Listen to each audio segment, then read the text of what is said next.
All right, let's stay with this story. As you've heard there, Jooste was due to face his first criminal case in Germany over accounting irregularities of various Steinhoff subsidiaries. Now, the move comes 5 years after the South African retail giant was rocked by an accounting scandal that resulted in Steinhoff's share price plunging by 90%, with shareholders losing up to 200 billion rand in share value. A German investigation dating back to 2015 has now led to criminal charges against Jooste and 2 other former directors of Steinhoff subsidiary company. Now, let's discuss this further. Now, we are joined by via Zoom by Kganki Matabane. He's the Chief Executive Officer at the Black Business Council. Thank you so much, sir, for your time this afternoon. Just when we thought that there was going to be some accountability years after the Steinhoff scandal, Markus Jooste fails to show up in court. Are we ever going to see justice being served in this matter? And talk to us about the latest developments.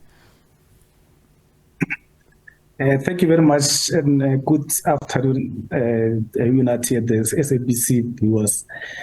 Firstly, it's still very interesting that the matter is called accounting irregularities, while it's supposed to be called fraud, because what he did was actually fraud. But the matter raises 2 issues from our side. The first one is that why is South African law enforcement agencies and other institutions like South African Institute of Chartered Accountants, why are they taking this long to hold Jooste accountable?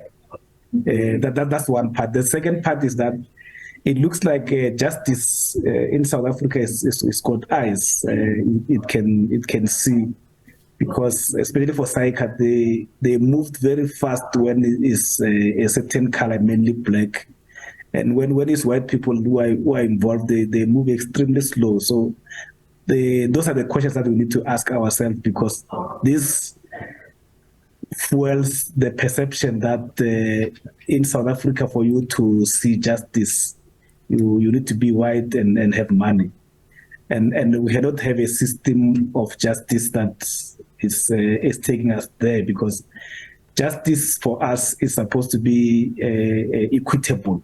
It shouldn't matter what color you are. It shouldn't matter whether you are rich or poor. It should apply across the board. But the bigger issue is that South Africa is always moving extremely slow when it comes to issues like this.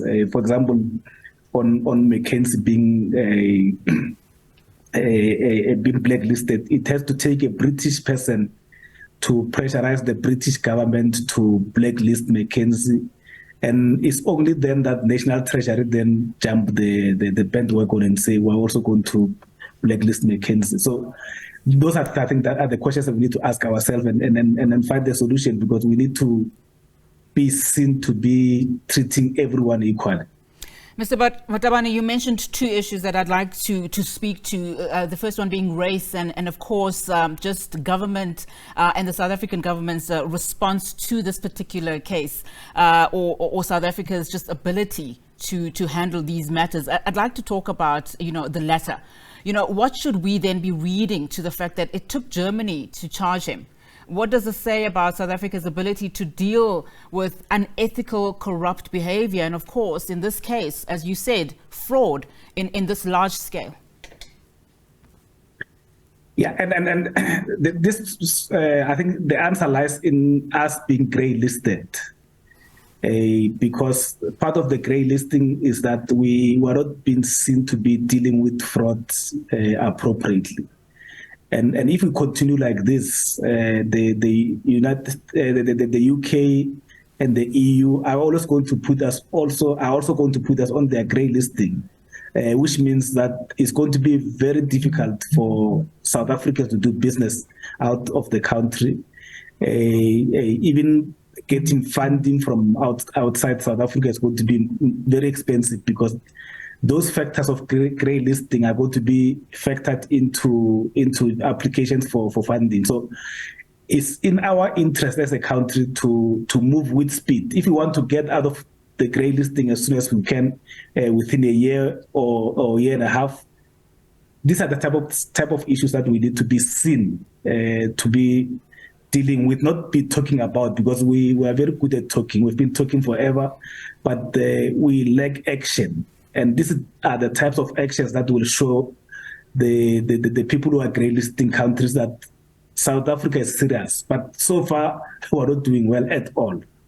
Let's talk about the other issue that you mentioned, and that is of race. I mean, we're learning also today that Markus Jooste's co-accused, Mr. George Evans, has been ordered by the German courts to pay 600,000 rands penalty to close the case against him. I mean, that's a slap on the wrist, I would say. But looking back at the board makeup of this particular company, the board was largely made up of white male.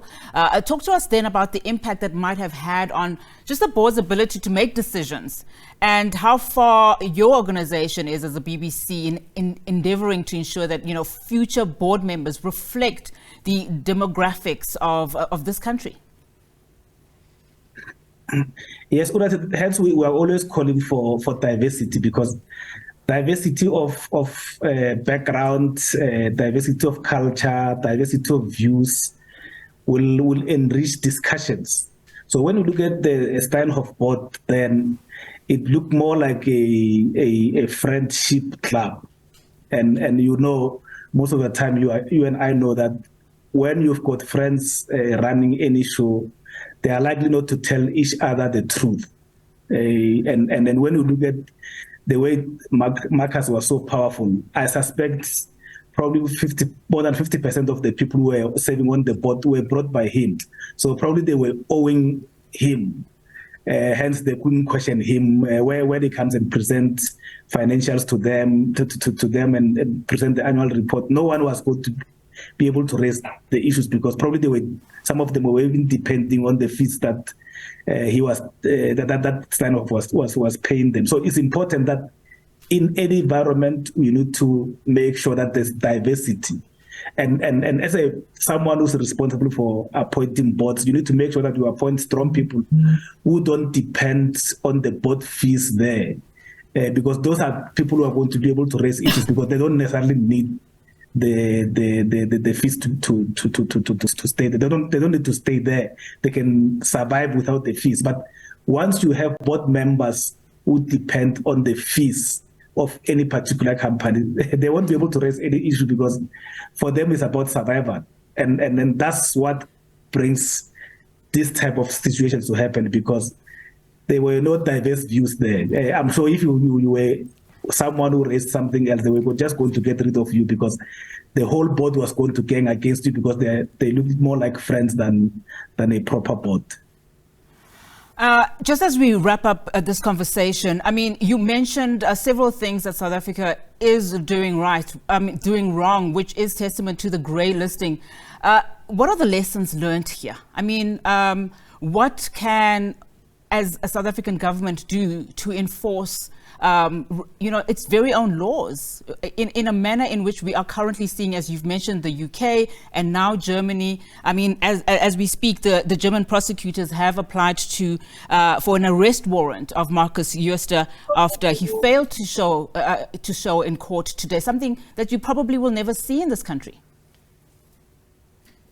Yes, remember how long it took for Markus to go to account in Parliament, which tells you that we were very lax. So what we need to do, we need consequence management, but we need to start acting and stop talking. Because when you listen to mainly politicians, they will talk forever, but there's no action. So we need to then say, whatever we say, let's put it in action. If we are saying we're very, very serious with dealing with fraud, let it be seen with actions that we're actually dealing with fraud, rather than talking about, no, we're going to be dealing with fraud. We've got plans in place.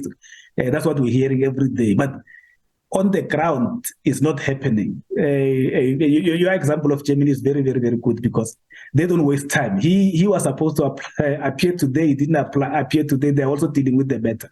If it was for us, probably was going to be someone next year. So we just need to make sure that we tighten our processes, but we need to move with speed and move, because as we speak, we are always talking. making promises, but nothing actually happens.